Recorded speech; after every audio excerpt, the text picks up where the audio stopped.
All right, so today we're going to talk about STLnet. So last lesson, we talked about software verification. We went over LTL and STL, and then we looked into this spatio perception logic. And we talked a lot about that syntax. I'll briefly go over STL again, just to kind of as a refresher, because it's probably still new to most of you. But STLnet is all about taking that STL specification and using it to enforce constraints on the output of a neural model. And when you think of the kind of neural models that we're talking about here, it's basically things that reason about sequences, so RNNs and transformers. And if you just think of that in general terms, you know, normally we associate that with language, but language is really just a sequence of symbols. And you can think of other things that can be modeled with that, such as outputs of a sensor and stuff like that. And so if we're developing like a control system that is going to control something over time, we want to enforce constraints. All right, so quick review of signal temporal logic.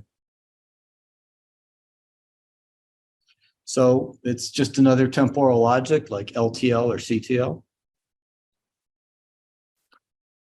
And then MTL is a temporal logic that allows you for reasoning about intervals of time and treats time as continuous. But as we mentioned last time, if you are talking about a system that is sampling time, effectively time becomes discretized even, you know, with MTL. Now, the idea with STL is you have predicates representing analog symbols. And so we have, you know, to think about how to combine those predicates. The grammar is really quite standard from a temporal logic perspective. It's shown there. You see all your normal connectors plus the until connector. And note that eventually and always, they are just, you know, kind of like how you deal with implication. They're just built with untils. So this analog layer is given a vector of values.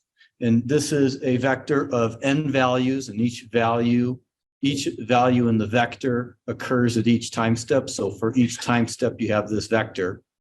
For some function of the vector being greater than 0, we say is equal to symbol mu.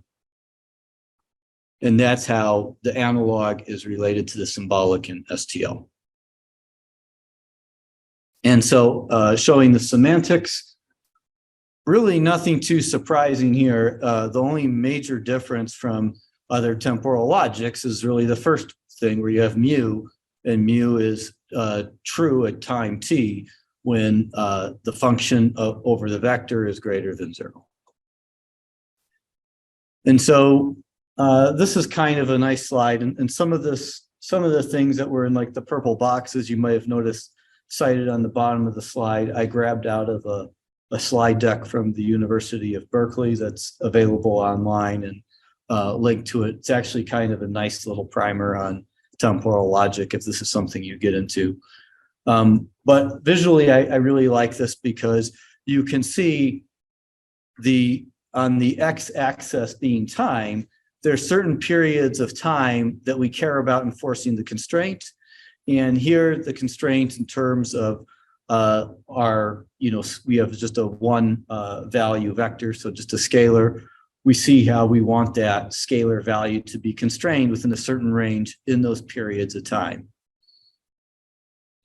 And notice how in the system, there's a period of time before the period that we care about, where there's like, you know, some sort of noise in the system, and that'll be acceptable. And it's like we're waiting for this to sort of settle down before we enforce the constraint, but has a limited amount of time for that signal to settle down before we are, you know, have that requirement that we need to verify.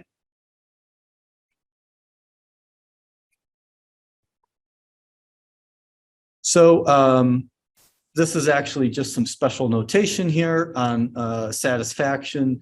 You see this chi with the formula and the superscript. But all that's just saying is, hey, this is satisfied at a given time.